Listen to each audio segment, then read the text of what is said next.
So, a lot of things happened in November that I didn't really get to talk about because I was writing a book. And I really struggled with trying to figure out what I wanted to talk about first. Because, oh my goodness, so much happened, and I wanted to talk about all of it. So, today, because it's kind of first and foremost in my mind right now, I want to talk about Star Wars The Manalorian, chapters 1 through 4, on today's Project Shadow. Can you hear me? I have something to say.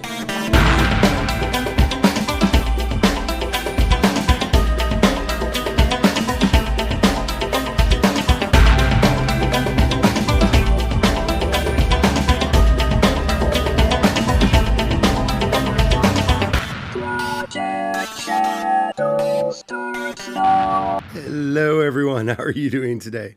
My name's Charlie. You might know me better as sci-fi fantasy writer C.E. Dorset, especially if you're reading my latest book, Crucify My Love. And yeah, my voice is cracking a lot, so that'll be fun. But the good news is today's the first day I haven't had to use my decongestants, so progress.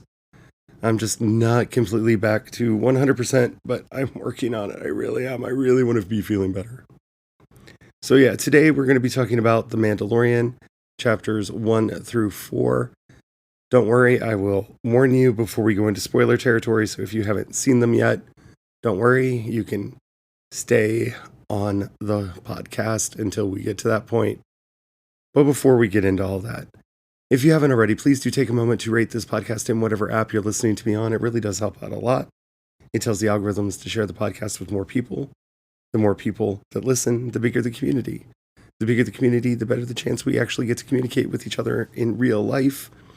And after all, that's why I do this in the first place. All right. Thank you to everybody who's already done that. So, Jon Favreau is making a Star Wars. I have to say, I was both excited and terrified by the very idea of that. Because I've all my life I've wanted a Star Wars live action TV series. And it's not because I found the animated shows to be wanting or lesser. I think the Clone Wars is Star Wars kind of at its best in so many ways, and it has so many storylines and plot arcs that for me are superior to the movies. Like there's stuff that happens in the Clone Wars, from Ahsoka's development to how, Asajj Ventress is one of the best villains. Her and, Darth Maul and some of the others that are in there. It really is, to me, quintessential Star Wars. And more often than not, when I think about Star Wars, I think about the Clone Wars before I think about the movies. I also really like Star Wars Rebels. I think Resistance aimed for a younger target market, and I don't know, they may or may not have hit it. I don't know. It's not a bad show, but I don't think I think it's sillier than it needed to be. I don't think you have to make Star Wars silly, but mainly because Star Wars has always had inherent humor to it. But I'm not the biggest fan. I still watch it. I still like it, but it is what it is. And Jon Favreau, I am like a big fan of Favreau's work. I have liked him for a very long time. I enjoyed him as an actor. I've enjoyed him as a director. I love his chef show on Netflix. Like, I'm a big fan of Jon Favreau. And it's not that I didn't think that he could pull this off. It was more when I found out that they were doing a show about the Mandalorians that I got really concerned, because as I've argued on this podcast and in real life and at conventions for years, the problem with the Mandalorians is that most people, when they think about them, if they think about them at all, they think about Boba Fett. And Boba Fett, one, technically isn't a Mandalorian, really, because he doesn't follow the Mandalorian's way of life. And that's a whole other topic to get into. But he's also just bad at it. And for everyone who thinks that Boba Fett is just this like amazing character, Return of the Jedi just kind of shows like he doesn't really do anything in Empire Strikes Back, and he shows himself to be kind of a bumbling idiot in Return of the Jedi. And so he's not really a good example of the Mandalorians. Now, Sabine Wren, on the other hand, is a wonderful, wonderful Mandalorian character, and there have been a couple others in the books as well. But I was really concerned because, one, I was hoping it would not be about Boba Fett. And so far, at least, as far as we can tell, the show is definitely not about Boba Fett. And that I think is a good thing. And the fact that they are really kind of zeroing in on Death Watch, I think is a very interesting way to look at the Mandalorians. Because one of the things that we learned through the Clone Wars, and again through Rebels, is that there are multiple factions of Mandalorians. And our titular hero, the Mandalorian, really fits more into the mold of what Clan Vizsla was wanting to do and what Death Watch was doing. And we have gotten a few Death Watch names name checked in the series, which means they're living by the old ways. And that meaning primarily that you cannot show anyone your face, that the helmet stays on. And I think that is a brilliant thing to do, especially since they're going for this like space western vibe. It's very Yojimbo. It's very, Sanjiro. It's very, the man with no name, a fistful of dollars, a few more dollars.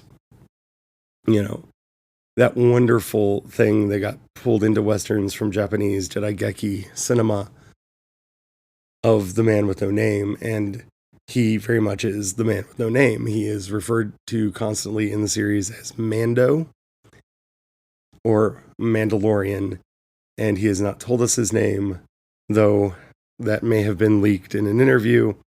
But I am one of those people that if it's not in the show, it didn't happen. So, yeah, so far not in the show. We don't know his name. And it works. Pedro Pascal does such a good job treating using the helmet and the way light reflects off of the helmet.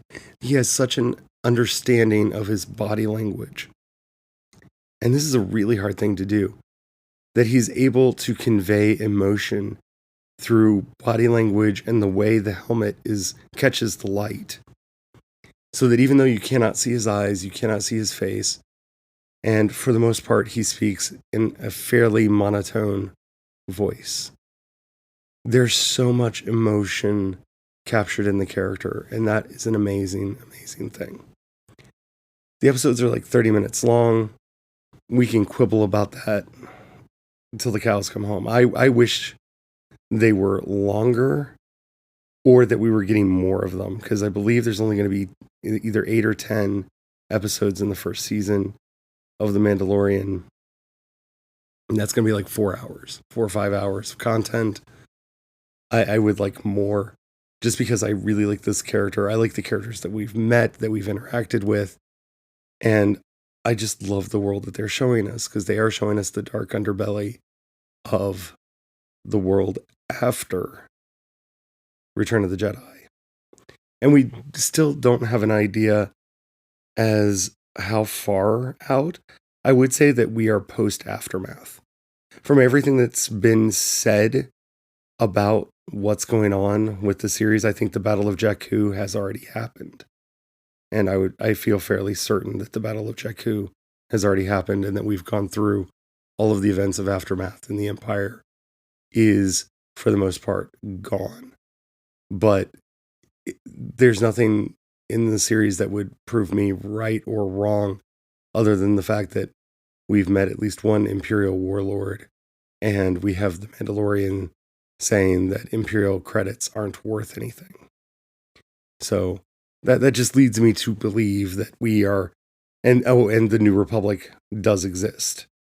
We've gotten those things confirmed in the series. So I think we're set after Aftermath, because the events of Aftermath kind of sets up the New Republic and whatnot.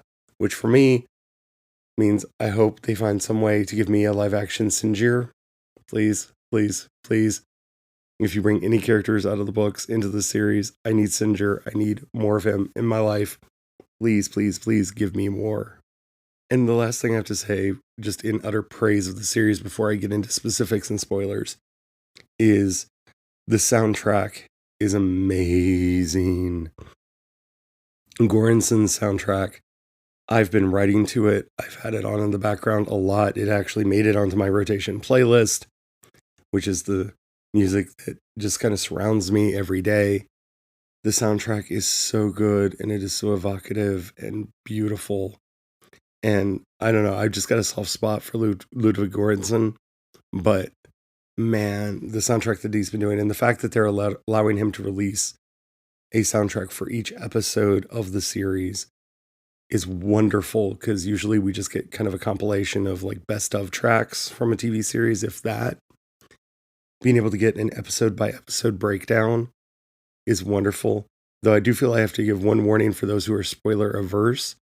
While there's not any really big spoilers in the soundtracks, they are named tangentially to the scenes that they happen in. So I have known some things were going to happen because I listened to the soundtrack before I got a chance to watch the episode.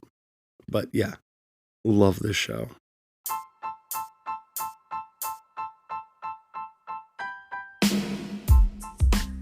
Now it is time for us to enter the spoiler zone, because I don't think I can really say anything else without giving away something that happened somewhere between chapter 1 and 4, which, as of this recording, are the only ones that are currently out. So if you have not seen The Mandalorian episodes 1 through 4, and you do not want to be spoiled, now is the time that you want to check out, get your Disney Plus on, and get caught up, and then come back in for the conversation. All right, you have been warned. Spoilers are incoming in 5, 4, 3, 2, 1. So I know everybody's calling the kid Baby Yoda, and I'm not. I'm calling him Small Fry, because I am. It was the first thing before I saw people calling him Baby Yoda on the internet, on various forums and Twitter and whatnot. Yeah, I started calling him Small Fry, and yeah, that's kind of a Indiana Jones thing. But yeah, so know that when I say Small Fry, I am referring to the baby of the family of the species that Yoda is from. I love that they're keeping this open, that we so far have yet to get a name for the species. I hope if we do get a name for the species, since it has never been named, it's a good one and not something stupid. So far as we know, we've only met Yoda and Yaddle, which tells us that Y names are very common amongst the species. The child is 50 years old, and I'm hoping, they've already shown us that he has the wisdom that you would expect for someone of his age, or her age, their age. I'll say their age because we don't know the gender of the child exactly. I think they've called the child a he on the show, but I'm going to say they, just because I'm not 100% on that. But oh my goodness, seeing the kid, the fact that they used a practical puppet for most of the shots with the kid, it warms my heart. And I'm not one of those people that's like, CG ruins everything. But Yoda is so near and dear to my heart. I mean, I always tell the joke that I have the altar of Yoda in my office, and I do. I have so many Yoda, this, that, and the other thing in there, and I collect Yoda stuff because Yoda is one of my favorite Star Wars characters of all time. But one of the things that I started thinking that would be fascinating, and I know they're not going to do this, and I hope, part of me hopes that they don't do it, just because I think it would clash with some of the events in the Clone Wars as far as canon goes. But I've kind of been wanting them to name that species the Wills, because I don't know if you know this or not, but originally when George Lucas was working on this project, he wanted to name the series The Journal of the Wills. And each movie was going to be a chapter out of the Journal of the Wills. And that only survives into Star Wars in the novelization that George did for the first movie. It opens with a quote from the Journal of the Wills and gives us our first glimpse of Palpatine on that first page of the book, where the Emperor is named and is actually portrayed as a possibly sympathetic figure whose moffs and governors are a big source of the problem, and he just can't rein them in, which is very interesting because that's very much the propaganda that Palpatine would have put forward about himself and his reign. But I just hope that if we do get a name for the species, it's not stupid. Just like when we finally get, Mando's name, we're okay with it, because you can't build up the tension over who this person really is and then, give us a silly name. And I don't think the one that Pedro Pascal said in the interview is silly. And again, not confirming it, because who knows if it's the actual name or not. We will find out when we find out. But yeah. One of the things that I've noticed in here, and that's how much they are either pulling on resources from or have people involved that were players of Star Wars Galaxies.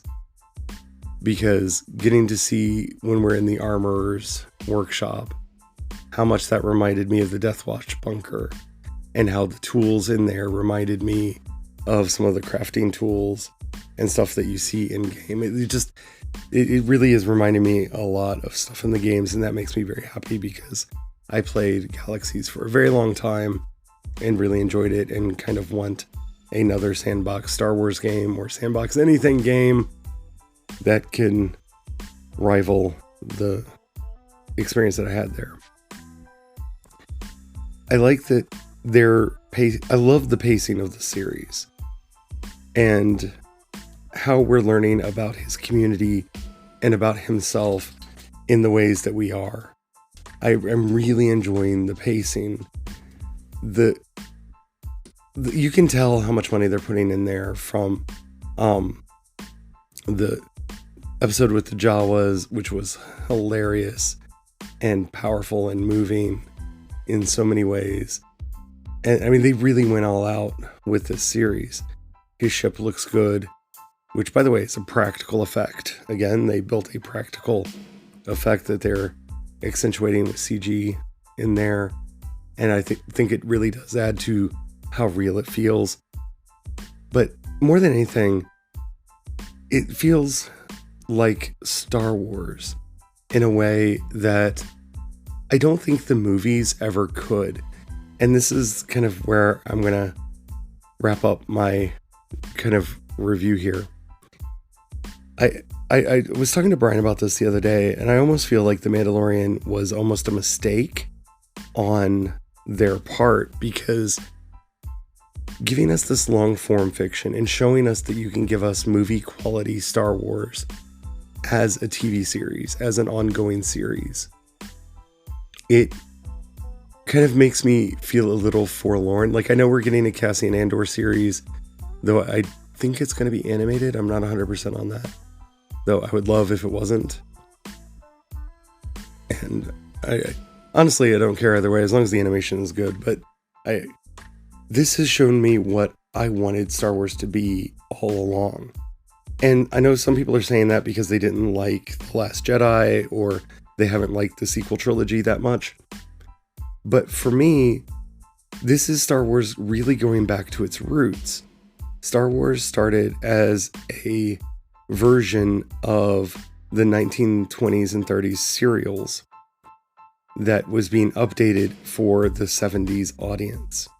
It was the Buck Rogers and the Flash Gordons and everything that George Lucas watched as a kid being updated. And so that serialized content really lends itself to how Star Wars is. And I think that's one of the reasons why the Clone Wars works so well for me, because it really feels like that kind of classic serialized show. And I want more like this. Like, I'm not saying I'm not going to go see The Rise of Skywalker in the theaters. You know, I'm going to go see The Rise of Skywalker in the theaters. But from the Mudhorn to the way that they did the Jawas to the little Samurai 7-ish episode that they did on episode 4, they have shown what Star Wars is capable of being, in that we can really get to know a character over time, and that we can delve into this world so deeply and so beautifully and get to know its characters and get to know it in such a tangible way. It makes me want more Star Wars series and less movies, because a movie can only tell a little bit of the story because it has to keep its pacing just right. So, I don't know. I think it's going to be tricksy when we get to the next movie that they do after The Rise of Skywalker, because having seen The Mandalorian, and we'll probably have the Cassian Andor series by then as well, I don't know. I really don't know how I'm going to feel about being limited to just an hour and a half movie, even if it's a 2-hour movie. Like, I want the depth. I want the get to know these people better. So I don't know. We'll have to see how all that works out. But yeah, and I want to know what they're doing with Baby Yoda, because I think, I know a lot of people think that the big surprise at the end of the series, the cliffhanger at the end of the series, is going to be either seeing Mando's face or learning his name. That may or may not happen. I think the big cliffhanger is going to be that Baby Yoda is going to talk, and he's going to say something that's going to make us all go, oh my goodness. But we'll see. And I'm going to probably do some more episodes about episodes 1 through 4, because this really is kind of an overview, because, you know, I try to keep the episodes short, and I definitely will be doing episode by episode from now on. I hope you enjoyed this episode. If you have and you haven't already, please do take a moment to rate it in whatever app you're listening to me on. It does help out a lot. If you have any questions, comments, or topics you'd like to hear discussed on the show, in the show notes you'll find a link to the voice message system. You can click that, keep it short, keep it clean. I would love to hear from you. You can also hit me up on Twitter and Instagram. I am C. Dorset on both. And you can find links to everything that I do over at projectshadow.com. If you have a buck you can pass my way, it really would help out a lot. In the show notes, you'll find a link to both listener support, community support, and my Patreon. If you can just join the project for a buck, really does help out a lot. It helps me to continue doing everything that I'm doing, and it means the world to me. Thank you to everybody who already does that. If you don't have the money right now, or you don't feel like giving, that's fine. It's perfectly all right. But if you know somebody that you think would like this episode or this podcast, do share it with them. That helps out immensely as well. I think that's everything. Got a lot going on. And of course, I'm going to be doing Fiction Friday, where I will update you on the project that I'm currently working on. Until next time, don't forget, have the fun. Bye.